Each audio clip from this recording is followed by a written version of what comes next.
ಈ ಪ್ರಪಂಚದಲ್ಲಿ ಮಾನವರಿಗೆ, ಮನುಷ್ಯರಿಗೆ ಬೇಕಾದ ವಿಚಾರ ಏನು ಗೊತ್ತುಂಟ? ಇವತ್ತು ಸಿಗದೇ ಇರೋ ವಿಚಾರ ಏನು ಗೊತ್ತುಂಟ? ಎಲ್ಲವೂ ಸಿಗ್ತದೆ ಇವತ್ತು, ಎಂಥದೂ ಸಿಗ್ತದೆ ಇವತ್ತಿನ ಪ್ರಪಂಚದಲ್ಲಿ. ಆದರೆ ಒಂದು ಒಳ್ಳೆಯ ವ್ಯಕ್ತಿ ಸಿಗುವುದಿಲ್ಲ. ಒಳ್ಳೆಯ ಮಾನವೀಯತೆ ಇದ್ದ ವ್ಯಕ್ತಿ, ಸತ್ಯವಂತ ವ್ಯಕ್ತಿ ಇದು ಎಲ್ಲಿಯೂ ಹುಡುಕಿದ್ರೂ ಸಿಗುವುದು. ಇದು ಸಿಕ್ಲಿಕ್ಕೆ ಸಾಧ್ಯನೇ ಇಲ್ಲ. ಬೇರೆ ಎಲ್ಲ ನೀವು ಪರ್ಚೇಸ್ ಮಾಡಬಹುದು, ಅಷ್ಟಕ್ಕೂ ಡೆವಲಪ್ ಆಗಿದೆ. ಇಲ್ಲಿ ಡೆವಲಪ್ ಆದಾಗೆ ಆ ವ್ಯಕ್ತಿತ್ವ, ಮನುಷ್ಯತ್ವ, ಮಾನವೀಯತೆ ಎಲ್ಲವೂ ಕಡಿಮೆ ಕಡಿಮೆ ಕಡಿಮೆ ಕಡಿಮೆ ಆಗಿ ಎಲ್ಲವೂ ಒಂದು ರೀತಿಯಲ್ಲಿ ಆರ್ಟಿಫಿಷಿಯಲ್ ರೀತಿಯಲ್ಲಿ ಹೋಗ್ತಾ ಉಂಟು. ಇವತ್ತು ಈ ಮಾನವರಿಗೆ ಇಷ್ಟು ಸಮಸ್ಯೆ ಯಾಕೆ ಅಂತ ಹೇಳಿದ್ರೆ, ಇಷ್ಟೊಂದು ಗೊಂದಲ ಯಾಕೆ ಅಂತ ಹೇಳಿದ್ರೆ, ತನ್ನ ಒಳಗಿರುವ ಸತ್ಯದ ವಿಚಾರವನ್ನು ಹೇಳಲಿಕ್ಕೆ ಯಾರಿಲ್ಲ, ಕೇಳಲಿಕ್ಕೆ ಯಾರಿಲ್ಲ, ಒಂದು ಮನಸ್ಸು ಬಿಚ್ಚಿ ಮಾತನಾಡಲಿಕ್ಕೆ ಇಲ್ಲಿ ಯಾರು. ಕಾರಣ ಏನು? ನಮ್ಮ ನಾಲಿಗೆಯಲ್ಲೇ ನಮ್ಮ ವಿಚಾರ ನಿಲ್ಲುವುದಿಲ್ಲ. ನಮ್ಮ ನಾಲಿಗೆಯಲ್ಲೇ ನಮ್ಮ ವಿಚಾರ ನಿಲ್ಲುವುದಿಲ್ಲ. ಇನ್ನೊಬ್ಬನ ನಾಲಿಗೆಯಲ್ಲಿ ನಿಲ್ಬೋದಾ? ನಿಲ್ಲಿಕ್ಕೆ ಸಾಧ್ಯ ಇಲ್ಲ ಅಲ್ವಾ? ಆಗ ನಮ್ಮ ವಿಚಾರ ನಾವು ಶುದ್ಧ ಆಗ್ಬೇಕು ಅಂತ ಹೇಳಿದ್ರೆ, ನಮ್ಮ ಮನಸ್ಸು ಯಾವತ್ತೂ ಶುದ್ಧವಾಗಿರ್ಬೇಕು ಅಂತ ಹೇಳಿದ್ರೆ, ನಮ್ಮ ಒಳಗಿರುವ ವಿಚಾರವನ್ನು ನಮ್ಮ ಎದುರಿರುವ ಹತ್ರ ಹೇಳಿಬಿಡ್ಬೇಕು. ಯಾರಾದ್ರೂ ಸರಿ, ಅದು ದೇವರ ಹತ್ರ ಹೇಳ್ಬೋದು ಅಂತ ಹೇಳ್ಬೋದಾಗ, ಭಗವಂತನ ಹತ್ರ ಹೇಳ್ಬೋದು ಅಂತೇಳಿ. ಈ ಭಗವಂತನ ಹತ್ರ ಹೇಳಿದ್ರೆ ಆ ಕಡೆ ನಾವು ಆನ್ಸರ್ ಬರೋದು ಬಹಳ ಕಷ್ಟ. ಅದು ಅನುಭವ ರೂಪದಲ್ಲೇ ತಿಳಿಬೇಕು. ಒಂದು ಶುದ್ಧ ಆತ್ಮ ಸಿಕ್ಕಿದ್ರೆ, ಒಂದು ಪವಿತ್ರ ಆತ್ಮ ಸಿಕ್ಕಿದ್ರೆ, ಒಂದು ಪವಿತ್ರವಾದ ಒಂದು ಆತ್ಮ ಸಿಕ್ಕಿದ್ರೆ, ಅಂದ್ರೆ ಫಿಸಿಕಲ್ ಬಾಡಿ ಹೇಳು, ಅಂತ ಶುದ್ಧ ಆತ್ಮ ಸಿಕ್ಕಿದ್ರೆ ಖಂಡಿತವಾಗಿಯೂ ಅವರವರ ಮನಸ್ಸಿನ ವಿಚಾರವನ್ನು ಹೇಳ್ಬೋದು. ಅಂತ ಆತ್ಮದಿಂದ ಮಾತ್ರ, ನಿಮ್ಮ ಆಪೋಸಿಟ್ ಇರುವ ಆತ್ಮ ಪವಿತ್ರವಾಗಿದ್ದರೆ ಮಾತ್ರ ನಿಮ್ಮ ಮನಸ್ಸು ಪವಿತ್ರವಾಗುವುದು, ನಿಮ್ಮ ಮನಸ್ಸು ಶುದ್ಧವಾಗುವುದು. ಅದಕ್ಕೆ ಬೇಕಾಗಿ ಭಗವಂತ ಗಂಡ ಹೆಂಡತಿಯಿಂದ ಸೃಷ್ಟಿ ಮಾಡಿದ. ಯಾಕೆಂದ್ರೆ ಅದು ಎರಡು ಎನರ್ಜಿ. ಈ ಎನರ್ಜಿಯನ್ನು ಕಂಟ್ರೋಲ್ ಮಾಡಲಿಕ್ಕೆ ಆ ಎನರ್ಜಿ, ಗಂಡು ಎಂಬ ಎನರ್ಜಿಯನ್ನು ಕಂಟ್ರೋಲ್ ಮಾಡಲಿಕ್ಕೆ ಹೆಣ್ಣು ಎಂಬ ಎನರ್ಜಿ ಬೇಕು. ಹೆಣ್ಣು ಎಂಬ ಎನರ್ಜಿಯನ್ನು ಕಂಟ್ರೋಲ್ ಮಾಡಲಿಕ್ಕೆ ಗಂಡು ಎಂಬ ಎನರ್ಜಿ ಬೇಕು. ಇದು ಪ್ರಕೃತಿ ಸತ್ಯ, ಇದು ಕಾಲ ನಿಯಮ, ಇದು ಭಗವಂತನ ಸೃಷ್ಟಿ ನಿಯಮ.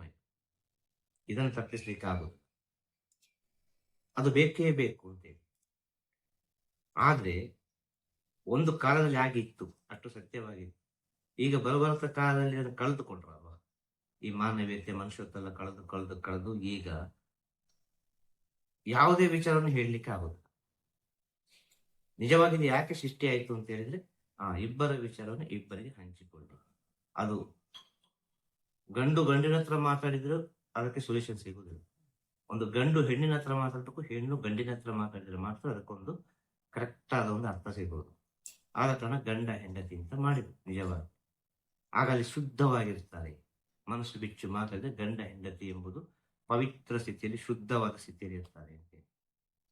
ಇವತ್ತಿಗೆ ಆ ಸ್ಥಿತಿಯೇ ಕಳೆದು ಹೋದ ಕಾರಣ ಯಾರಿಗೂ ನಂಬಿಕೆ ಇಲ್ಲ ಅಂತ ಹೇಳುದು. ಇವತ್ತು ಗಂಡನನ್ನು ಹೆಂಡತಿ ಕೇರ್ ಮಾಡೋದಿಲ್ಲ, ಹೆಂಡತಿಯನ್ನು ಗಂಡ ಕೇರ್ ಮಾಡೋದಿಲ್ಲ ಅಲ್ವಾ? ಇಬ್ಬರು ಪರಸ್ಪರ ನೀನು ಯಾರೋ ನಾನು ಯಾರು ಅಂತ ಹೇಳುವ ಸ್ಥಿತಿ ಇದೆ. ಇಲ್ಲಿ ಸಮಸ್ಯೆ ಬಂದದ್ದು ಎಲ್ಲರ ಮನಸ್ಸಿನಲ್ಲಿ ಕಲ್ಮಶಗಳು ತುಂಬಿ ಹೋಯ್ತು.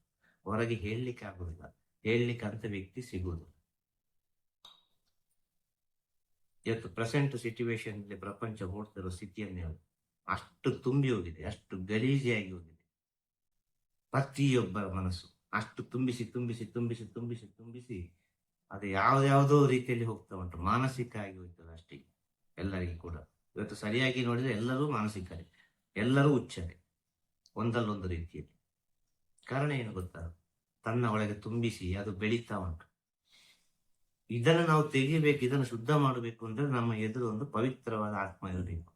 ಇಂಥ ಒಂದು ಆತ್ಮ ನಿಮ್ಮ ಜೀವನದಲ್ಲಿ ಸಿಕ್ಕಿದ್ರೆ ನಿಮ್ಮ ಮನಸ್ಸು ಶುದ್ಧವಾಗುವುದಂತೂ 100ಕ್ಕೆ 100 ಸತ್ಯ. ಆದ ಕಾರಣ ಹೇಳೋದು, ಯಾರಾದರೂ ಒಬ್ಬರು ನಮ್ಮ ಜೀವನದಲ್ಲಿ ಇಂಥ ಒಂದು ಪವಿತ್ರವಾದ ಆತ್ಮ ಬೇಕು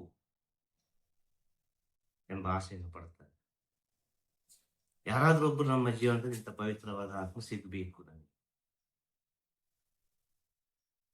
ಎಲ್ಲ ವಿಷಯವನ್ನು ತಾಯಿ ಹತ್ರ ಹೇಳಲಿಕ್ಕಾಗುದು, ಎಲ್ಲ ವಿಷಯವನ್ನು ತಂದೆ ಹತ್ರ ಹೇಳಲಿಕ್ಕಾಗುದು, ಎಲ್ಲ ವಿಷಯವನ್ನು ಹೆಂಡತಿ ಹತ್ರ ಹೇಳಲಿಕ್ಕಾಗುದು, ಎಲ್ಲ ವಿಷಯವನ್ನು ಗಂಡನ ಹತ್ರ ಹೇಳಲಿಕ್ಕೆ ಆಗುವುದು. ಖಂಡಿತವಾಗಿ ಆಗ ಎಲ್ಲಾ ವಿಷಯವನ್ನು ಹೇಳಲಿಕ್ಕೆ ಆಗುದಿಲ್ಲದಿದ್ರೆ ಈ ಗಂಡ ಹೆಂಡತಿಯ ನಡುವಿನಲ್ಲಿ ಮಾತ್ರ. ಇಲ್ಲಿ ಪರಸ್ಪರ ಟ್ರಾನ್ಸ್ಪರೆಂಟ್ ಆಗಿ ಇದ್ದು ಬಿಟ್ರೆ ಖಂಡಿತವಾಗಿ ನಿಮ್ಮೊಳಗೆ ದೈವಿಕ ಶಕ್ತಿ ಎಂಬುದು ಬಂದೇ ಬರ್ತದೆ. ಆಟೋಮೆಟಿಕ್ ಆಗಿ ಬರ್ತದೆ ದೈವಿಕ ಶಕ್ತಿ. ಕಾರಣ ಏನು? ನಿಮ್ಮ ಒಳಗೆ ಎಂತದಿಲ್ಲ, ನೀವು ಒಬ್ಬರ ಸತ್ಯ ಹೇಳಿ ಆಯ್ತು. ಆ ಸತ್ಯ ಹೇಳೋಗ ಆ ಕಡೆ ಉತ್ತರವು ಬಂದಾಯ್ತು.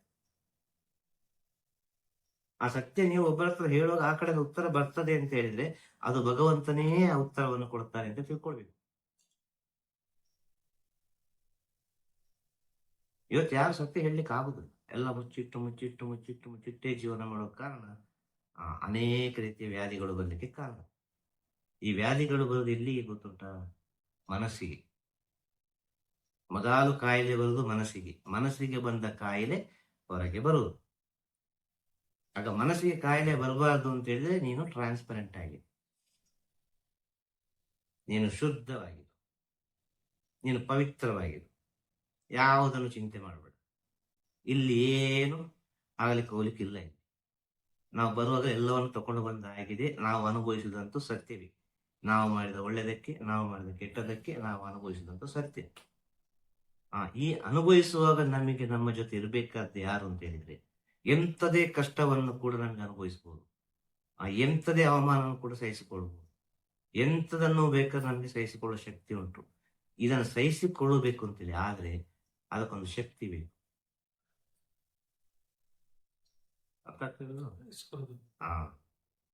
ಅದಕ್ಕೊಂದು ಶಕ್ತಿ ಇರಬೇಕು. ಸೈನ್ಸ್ ಅದೇ ಹೇಳುತ್ತೆ, ರೆಸೋನೆನ್ಸ್ ಅಂತ ಏನ್ ಹೇಳ್ತಾರೆ. Higher frequency, everything is frequency. So higher frequency, lower frequency. So ಅದೆರಡು ಇದಾದಾಗ higher frequency, lower frequency tune ಮಾಡಿ ಎರಡು ಒಂದೇ ಫ್ರೀಕ್ವೆನ್ಸಿಲಿ ರೆಸೋನೆನ್ಸ್ ಆಗುತ್ತೆ. ಖಂಡಿತ ಸೈನ್ಸ್ ಅದೇ ಅದನ್ನೇ ಹೇಳುದು. ಅರ್ಥ ಆಯ್ತಾ? ಅಂತ ಒಂದು ಎಲ್ಲವನ್ನು ಸಹಿಸಿಕೊಂಡು ಹೋಗುವ ಗುಣ ನಮಗೆ ಬರುದು ಹೇಗೆ ಗೊತ್ತುಂಟ? ನಮ್ಮಿಂದಲ್ಲ, ನಮ್ಮ ಎದುರಿರುವ ಪುಣ್ಯ ಆತ್ಮ ಉಂಟಲ್ಲ, ಪವಿತ್ರವಾದ ಆತ್ಮ ಹೇಳುವ ಧೈರ್ಯದಿಂದ ಏನಾಗುದಿಲ್ಲಪ್ಪ, ಸಂತೋಷವಾಗಿರಿ. That is Gurudeva. Higher frequency, the personality with higher frequency is the Gurudeva.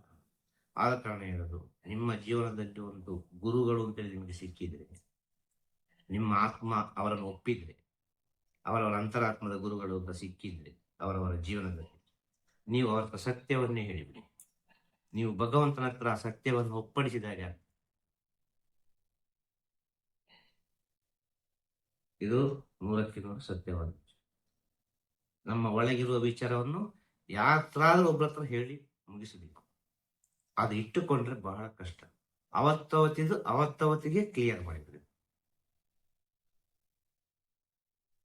ನಿಜವಾಗಿ ಸೂರ್ಯ ಉದಯದಿಂದ ಅಸ್ತಮಾನ ಆಗ್ತದವ, ರಾತ್ರಿ ಮಲ್ಕೊಳ್ತೇವಲ್ವ, ಆ ಮಲ್ಕೊಳ್ಳುವಾಗ ಒಂದು ವರದಿ ಕೊಟ್ಟು ಮಲ್ಕೊಳ್ಬೇಕು.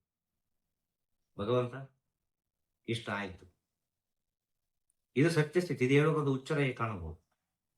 ಆದ್ರೆ ಭಗವಂತ ಇರುವುದೇ ಮನುಷ್ಯನ ಒಳಗೆ. ನಮ್ಮ ಸುತ್ತಮುತ್ತ ಇರುವುದೆಲ್ಲ ಭಗವಂತನೇ. ಆದ ಕಾರಣ ಎಲ್ಲಾ ಮನುಷ್ಯರು ಬೇಕು.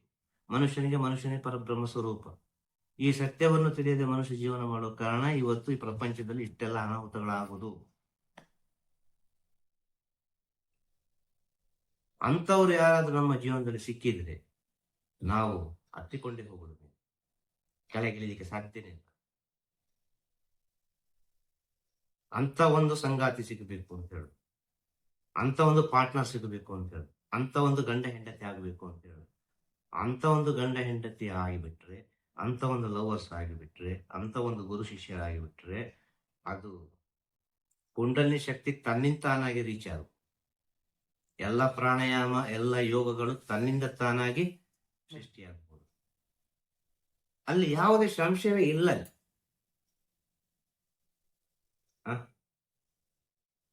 ಆ ಸಂಶಯ ಬಂದ ತಾನೆ ಎಲ್ಲ ಸೃಷ್ಟಿಯಾಗುವುದು. ಅಲ್ಲಿ ಯಾವುದೇ ಸಂಶಯ ಇಲ್ಲ. ಸಂಶಯ ಪಡ್ಲಿಕ್ಕೆ ಎಂತದುಂಟು?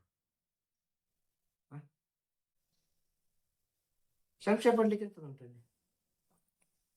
ಆದ್ರೆ ಇದನ್ನು ಜೀವನದಲ್ಲಿ ಅನುಸರಿಸಿಕೊಂಡು ಬರೋದು, ಪಾಲಿಸಿಕೊಂಡು ಬರೋದು ಉಂಟಲ್ಲ, ಅಷ್ಟು ಸುಲಭದ ಕೆಲಸ ಅಲ್ಲ. ಸುಲಭದ ವಿಚಾರ. ದೊಡ್ಡ ಒಂದು ಸಾಧನೆ, ದೊಡ್ಡ ಸಾಧನೆ ಇದು. ಈ ಸತ್ಯವನ್ನು ನಾವು ಒಬ್ಬರಿಗೆ ವರದಿ ಕೊಡೋದುಂಟಲ್ಲ, ಅದು ದೊಡ್ಡ ಸಾಧನೆ. ಭಗವಂತ ಹೇಳ್ತು, ಬೇಷ್ ಅಂತ ಹೇಳ್ತು, ಈ ದೈವಿಕ ಶಕ್ತಿ, ಪ್ರಪಂಚ ಶಕ್ತಿ ನಿಮ್ಮನ್ನು ಇನ್ನಷ್ಟು ಸಾಕಾರ ಮಾಡ್ತದೆ ಸತ್ಯವನ್ನು ಹೇಳುವಾಗ. ನಿಜವಾಗಿಯೂ ಈಗ ಒಬ್ಬ ಸತ್ಯವನ್ನೇ ಮಾತಾಡ್ತಾನೆ ಅಂತ ಇಟ್ಟುಕೋ, ಒಬ್ಬ ಒಳ್ಳೆ ವಿಚಾರನ್ನೇ ಮಾತಾಡ್ತಾನೆ ಅಂತ ಇಟ್ಟುಕೋ, ಅವ ಒಳ್ಳೆದನ್ನೇ ಥಿಂಕ್ ಮಾಡ್ತಾನೆ ಅಂತ ಇಟ್ಟುಕೋ, ಅವನ ಹತ್ತಿರ ಕೆಟ್ಟದಿದ್ರು ಅದು ಒಳ್ಳೇದಾಗಿ ಹೋಗು.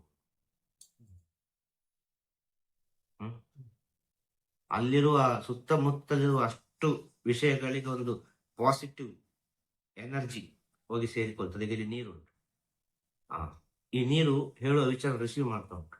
ಆ ನೀರು ಕುಡಿದ್ರೆ ಅದೊಂದು ಎನರ್ಜಿ ಅದರೊಳಗಿಂದ ನಮಗೆ ಪಾಸ್ ಆಗ್ತದೆ, ಯಾಕೆಂದ್ರೆ ನೀರು ಅದನ್ನು ಸ್ವೀಕರಿಸಿ. ಹಾಗೆ ನಮ್ಮ ಸುತ್ತಮುತ್ತಲು ಏನು ಉಂಟು, ಒಂದು ಗಿಡ ಮರಗಳು ಉಂಟಾ, ಅದು ರಿಸೀವ್ ಮಾಡ್ತದೆ ಆ ಮಾತನ್ನು. ನೀನು ಸತ್ಯ ಮಾತಾಡುವುದು ಒಂದು ಶಕ್ತಿ ಅದು. ಆ ಪ್ಯೂರಿಟಿಯಲ್ಲಿ ನೀನು ಮಾತಾಡುವಾಗ ನಿನ್ನ ಒಳಗೆ ಉಂಟಾಗುವ ಶಕ್ತಿ, ನಿನ್ನ ಒಳಗೆ ಉಂಟಾಗುವ ಚೈತನ್ಯ, ನಿನಗೆ ಪ್ರಕೃತಿಯಿಂದ ಆಗುವ ಒಂದು ಸಹಾಯ, ಪ್ರಕೃತಿಯಿಂದ ಆಗುವ ಒಂದು ಎಂತ ವರ, ಅದು ಊಹೆ ಮಾಡಲಿಕ್ಕೆ ಸಾಧ್ಯ. ಇದೆಲ್ಲ ಅನುಭವದಲ್ಲಿ ತಿಳ್ಕೊಳ್ಬೇಕು. ಋಷಿಮುನಿಗಳು, ಯೋಗಿಗಳು, ಜ್ಞಾನಿಗಳು, ಸಿದ್ಧರೆಲ್ಲ ಈ ಸ್ಥಿತಿಯಲ್ಲಿರುವ ಕಾರಣ ಹೇಳುತ್ತವರು ಒಂದೇ ಮಾತು ಹೇಳ್ತಾರೆ, ನಿನ್ನ ಮನಸ್ಸು ಶುದ್ಧವಾಗಿ ಇದ್ದರೆ ನೀನು ಏನು ಮಾಡಬೇಕಾದ ಅವಶ್ಯಕತೆ ಇಲ್ಲ. ಮನಸ್ಸು ಪವಿತ್ರವಾದರೆ ಮಂತ್ರದ ಅವಶ್ಯಕತೆ ಇಲ್ಲ, ಮನಸ್ಸು ಪವಿತ್ರವಾದರೆ ಪೂಜೆಯ ಅವಶ್ಯಕತೆ ಇಲ್ಲ, ಮನಸ್ಸು ಪವಿತ್ರವಾದ್ರೆ ಸ್ಥಾನದ ಅವಶ್ಯಕತೆ ಇಲ್ಲ, ಮನಸ್ಸು ಶುದ್ಧವಾದ್ರೆ ನೀನು ಏನು ಮಾಡ್ಬೇಕಾಗಿಲ್ಲ. ಹಾಗಾದ್ರೆ ಮನಸ್ಸು ಎಂಬುದು ಎಷ್ಟು ದೊಡ್ಡ ಶಕ್ತಿಯಾಗಿದೆ. ಈ ಮನಸ್ಸು ಶುದ್ಧ ಆಗ್ಬೇಕು ಅಂತ ಹೇಳಿದ್ರೆ ಎಂತ ಶಕ್ತಿ ಇರಬೇಕು. ಹಾಗಾದ್ರೆ ಮನಸ್ಸು ಎಂಬುದು ಎಂತ ಶಕ್ತಿ. ಅದಕ್ಕೆ ಮಾಯೆ ಅಂತ ಹೇಳಿದ್ರು ಮನಸ್ಸಿಗೆ. ಆಗ ಮಾಯೆಯನ್ನು ನಾವು ಮಿತ್ರರನ್ನಾಗಿ ಮಾಡಬೇಕು ಅಂತ. ಮಾಯೆಯನ್ನು ನಾವು ದ್ವೇಷ ಮಾಡಿದ್ರೆ ಆಗಲಿಕ್ಕಿಲ್ಲ, ಮಾಯೆ ಇನ್ನಷ್ಟು ಬೆಳೀತದೆ. ಆಗ ಮನಸ್ಸನ್ನು ನೀನು ಫ್ರೆಂಡ್ ಮಾಡು. ಆ ಮನಸ್ಸನ್ನು ನೀನು ಫ್ರೆಂಡ್ ಮಾಡಿ, ನೀನು ಹೇಗೆ ಹೇಳ್ತಿ ಹಾಗೆ ಕೇಳುವಾಗೆ ಮನಸ್ಸನ್ನು ಫ್ರೆಂಡ್ ಮಾಡಿಟ್ಟು. ಇದು ಸಾಧನೆಗೆ ಒಳ್ಳೆಯ ಒಂದು ದಾರಿ. ಆ ಮನಸ್ಸು ಶುದ್ಧ ಮಾಡಲಿಕ್ಕೆ ಇರುವ ಒಂದು ವಿಧಾನ. ಬೇರೆ ಯಾವುದಲ್ಲಿ ಶುದ್ಧ ಆಗುದಿಲ್ಲ. ನಿನ್ನ ಆಪೋಸಿಟ್ ಒಂದು ಪವಿತ್ರ ಆತ್ಮ ಇದ್ರೆ ಅಲ್ಲಿ ಹೋಗಿ ಶುದ್ಧ ಮಾಡಿಕೊಡ್ಬಹುದು. ಎಲ್ಲ ಭಾರವನ್ನು ಇಳಿಸಿ ಬಿಡ್ಬೋದು, ಲ್ಯಾಗೇಜ್. ಈಗ ಇವತ್ತು ಬೆಳಿಗ್ಗೆಯಿಂದ ಸಾಯಂಕಾಲದಲ್ಲಿ ಈಗೆಲ್ಲ ಆಗಿದೆ, ಈಗ ವರದಿ ಕೊಟ್ಟಾಯ್ತು, ಮುಗಿತು. ಪ್ರತಿಯೊಂದು ಕೆಲಸ ಮಾಡೋ ಒಂದು ವರದಿ ಕೊಡ್ತೇವೆ. ಒಂದು ಕಂಪನಿಗೆ ಹೋದ್ರೆ ಬೆಳಿಗ್ಗೆ ಒಂದು ಸಿಗ್ನೇಚರ್ ಹಾಕಿ, ಕಂಪನಿಯಿಂದ ಹೊರಗೆ ಬರೋ ಒಂದು ಸಿಗ್ನೇಚರ್ ಹಾಕಿ ಬರ್ತೇವೆ, ಇವತ್ತಿನ ಡ್ಯೂಟಿ ಮುಗೀತು ಅಂತೇಳಿ ಅಲ್ವಾ. ಹಾಗೆ ನಮ್ಮ ಜೀವನದಲ್ಲಿ ಆದ ಎಲ್ಲಾ ವಿಚಾರವನ್ನು, ಅವತ್ತವತ್ತಿನ ವಿಚಾರವನ್ನು ಯಾರಿಗಾದ್ರೂ ಒಬ್ಬರಿಗೆ ನಾವು ವರದಿಯನ್ನು ಕೊಡ್ಲಿಕ್ಕೆ ಕಲಿಬೇಕು. ಅಂಥವ್ರು ನಿಮ್ಮ ಜೀವನದಲ್ಲಿ ಸಿಕ್ಲಿ ಅಂತೇಳಿ ಗುರುದೇವರ ಆಶೀರ್ವಾದ ಎಲ್ಲರಿಗೂ. ಇಷ್ಟೇ ಹೇಳು, ಇದು ದೊಡ್ಡ ಸಾಧನೆ ಅಂತ ಹೇಳಿ, ಪವಿತ್ರವಾದ ಸಾಧನೆ. ಡೈಲಿ ಕ್ಲೀನಿಂಗ್, ವಸ್ತ್ರ ಒಗ್ದಾಡಿ, ಡೈಲಿ ವಸ್ತ್ರ ಬೇರೆ ಬೇರೆ ಆಗ್ತದಲ್ಲ, ಹಾಗೆ ಡೈಲಿ ವಸ್ತ್ರ ಒಗ್ದು ಕ್ಲೀನ್ ಮಾಡಿ ಹೊಸ ವಸ್ತ್ರ. ಮನಸ್ಸು ತೊಳಿಬೇಕು, ಇಲ್ಲಾದ್ರೆ ಬಹಳ ಕಷ್ಟ ಆಗ್ತದೆ ಅಂತ ಹೇಳಿ. ತಿರುಚಿತ್ರಂಬಲಂ ತಿರುಚಿತ್ರಂಬಲಂ ಗುರುವೇ ಶರಣ ಗುರುವೇ ಶರಣ. ನಮಃ ಶಿವಾಯ ನಮಃ ಶಿವಾಯ ನಮಃ ಶಿವಾಯ ನಮಃ ಶಿವಾಯ ನಮಃ ಶಿವಾಯ ನಮಃ ಶಿವಾಯ.